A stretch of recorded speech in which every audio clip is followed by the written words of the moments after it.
Bonjour à tous, bonjour Marine Le Pen. Bonjour. On a appris hier qu'1 million de Français allaient payer l'impôt sur le revenu alors qu'ils ne le payaient pas. Ça vous choque ? Évidemment, c'est choquant, mais il y a une belle continuité là entre François Hollande et Nicolas Sarkozy. Ils ont créé chacun à peu près 30 milliards d'impôts et de taxes supplémentaires en 2 ans. Donc une dernière année de Nicolas Sarkozy et première année de Hollande, 84 taxes nouvelles ont été créées. Sans compter ce que Mais il j'appelle... fallait réduire la dette. Non. Sans compter ce que j'appelle les impôts déguisés. Vous voyez, par exemple, la réforme des retraites. Il fallait pas réduire la dette ? La réforme des retraites, c'est un impôt déguisé. Oui, réduire la dette, il y a des bons moyens. Il y a des grandes sources d'économie à faire avant de sacrifier les Français et de leur demander toujours plus d'impôts. Il y a l'immigration, 70 milliards. Il y a l'Union européenne qui nous vole 7 milliards d'euros par an. Il y a la dérive des collectivités territoriales. Pourquoi vous dites voler ? Pourquoi vous dites voler ? Parce que on leur donne 20 milliards et on est un des pays qui récupère le moins, seulement 13 milliards. Oui, vous mais voyez, on les donne voilà. parce qu'on le veut bien. On les donne parce que je suis pas sûr que les Français veuillent bien, on leur demande pas leur avis et en général quand ils disent non, l'UMP et le PS main dans la main finissent par dire oui à la place du peuple français. Bon.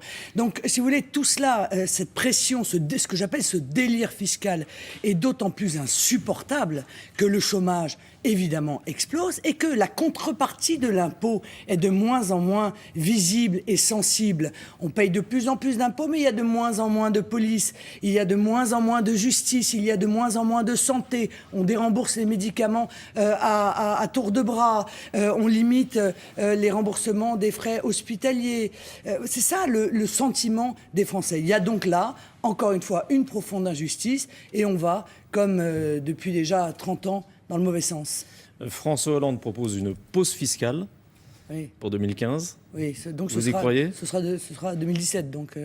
Non, je n'y crois pas. Je n'y crois pas pour une raison simple, c'est que je ne crois pas que le président de la République, comme hier Nicolas Sarkozy, ait en réalité les manettes. Je crois, et je le rappelle aux Français, qu'ils ont transféré UMP et PS main dans la main la souveraineté budgétaire. C'est-à-dire que ce n'est plus nous qui décidons de notre budget. Donc c'est pas la peine de faire mine de se battre entre eux. Ils ont transféré à Bruxelles le soin de déterminer le budget de la France. Et chaque année, Bruxelles amène une feuille sur laquelle, une feuille de route en quelque sorte, qu'il demande de mettre en œuvre. Alors hier, c'est Nicolas Sarkozy qui recevait la feuille de route. Aujourd'hui, c'est François Hollande qui reçoit la feuille de route. Et la feuille de route, c'est l'austérité à tout prix. Celle qui a été appliquée à la Grèce, celle qui a été appliquée à l'Italie, celle qui a été appliquée à l'Espagne, au Portugal, avec d'ailleurs, et c'est paradoxal, des conséquences catastrophiques, car l'austérité, loin de résoudre les déficits et de faire baisser la dette, aggrave les déficits et donc aggrave la dette. Donc vous proposez que la France sorte de l'Europe ? Je propose que la France redevienne libre, un pays libre. Vous savez, on s'est battu pour la liberté et pour la souveraineté dans notre pays. On s'est battu pour maîtriser notre destin. Et aujourd'hui, à notre insu, l'on a transféré l'ensemble de notre liberté. Nous devons reprendre la main sur notre avenir. Nous devons redevenir un peuple libre et déterminer ce qui correspond à nos intérêts et pas aux intérêts, un coup de Bruxelles, un coup de Francfort, un coup de Washington ou bien même les desiderata de Mme Merkel. Mais ça se fait pas facilement, ça, c'est très difficile. Pourquoi c'est très difficile ? Pourquoi c'est très difficile ? Mais c'est Parce toujours qu'on est le même lié à discours. l'Europe aujourd'hui. Dès qu'on dit quelque chose, on dit c'est pas possible. Eh bien, si Non, on c'est dit c'est possible, difficile. devenir libre, c'est possible. Se protéger aux frontières, c'est possible. Arrêter la concurrence internationale déloyale, c'est possible. Faire d'ailleurs œuvre d'écologie, puisqu'on parle d'écologie aujourd'hui. Oui. Bon, la plus grande décision écologique à prendre, c'est d'arrêter cette espèce de libre-échange fou, cette politique ultralibérale qui fait que l'on consomme des produits qui sont fabriqués à 10 ou à 15 000 kilomètres avec l'empreinte énergétique que ça entraîne comme conséquence. Produire et retraiter sur place. Voilà la seule véritable politique écologique, plutôt que de multiplier les taxes ou les impôts verdâtres qui vont encore une fois peser sur les contribuables. À propos d'écologie, François Hollande aujourd'hui va proposer une hausse des taxes sur l'énergie. Vous y êtes favorable ? Non, je suis défavorable. Je suis pour une baisse des taxes sur l'énergie. Mais elle sera intégralement compensée ? Oui, bien sûr. Elle ne coûtera rien. Oh, s'il a promis ça, alors tout le monde doit le croire sur parole, n'est-ce pas ? C'est comme la pause fiscale pour 2013. Bon, moi, j'attends... 14. 15, on ne sait plus. Bon. Moi, j'attends de voir. Ce qui est sûr, c'est qu'il y aura très certainement, au bénéfice de ce qu'ils appellent gentiment la contribution climat-énergie, comme c'est beau à entendre, mais ça va être encore un coup de massue fiscal, c'est à peu près certain. Est-ce que vous êtes favorable à l'exploitation des gaz de schiste?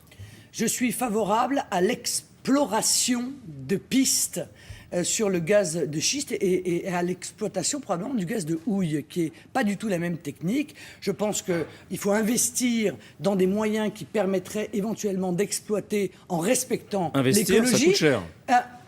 Oui, non, mais vous parliez de dépenses tout à l'heure. Mais investir, ça dépend. Investir, ça coûte cher. Non, investir, si, encore une fois, on peut s'attendre à maîtriser une énergie, à pas dépendre des émirs, des monarchies pétrolières pour notre avenir énergétique, à changer éventuellement nos accords comment dire, commerciaux, à rendre nos accords commerciaux multipolaires. Non, non, pas du tout. Justement, ça permettra de faire de grandes économies. Mais c'est vrai qu'il ne faut pas faire n'importe quoi comme ils ont fait aux États-Unis, et qu'il faut être sûr qu'il n'y a pas de conséquences sur la nature, sur notre environnement. Sur un autre sujet, les sénateurs se sont exclus de la loi sur le cumul des mandats. Écoutez, au moins le masque tombe. Les Français vont se rendre compte que les responsables politiques et les élus n'ont qu'une seule démarche, c'est protéger leurs propres intérêts. Voilà, c'est tout. Les Français sont pour le non-cumul. Vous êtes contre le cumul des mandats? Je suis contre le cumul des mandats, comme les Français. Mais les sénateurs, ils disent il y aura le non-cumul, sauf pour nous. Voilà. Eh bien, ceci démontre cette dérive de la vie politique française qui fait qu'aujourd'hui, que ce soit les partis politiques ou que ce soit les élus, ils ne sont là que pour défendre leur prébande, défendre leurs intérêts propres, oubliant totalement, évidemment, l'intérêt général. Autre sujet, la presse rapporte ce matin que François Fillon aurait critiqué l'attitude de la France dans le dossier syrien. Oui, bon, écoutez, moi, la forme ne m'intéresse pas, même si, évidemment, c'est jamais très agréable de voir notre pays critiqué à l'étranger. Il n'en demeure pas moins que M. Fillon est une nouvelle fois dans une contradiction très forte, car durant 5 ans, il n'a jamais intégré la Russie dans le jeu diplomatique français.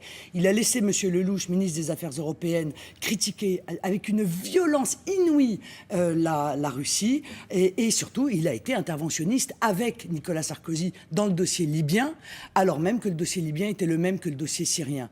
Alors moi, j'aimerais savoir ce que pense vraiment au fond de lui M. Fillon, au-delà des tactiques politiciennes, internes ou externes d'ailleurs. Quand il dit qu'il n'exclut pas de voter pour le Front National, ça vous fait plaisir, ça? Non, mais encore une fois, il donne une autorisation aux électeurs que les électeurs se sont déjà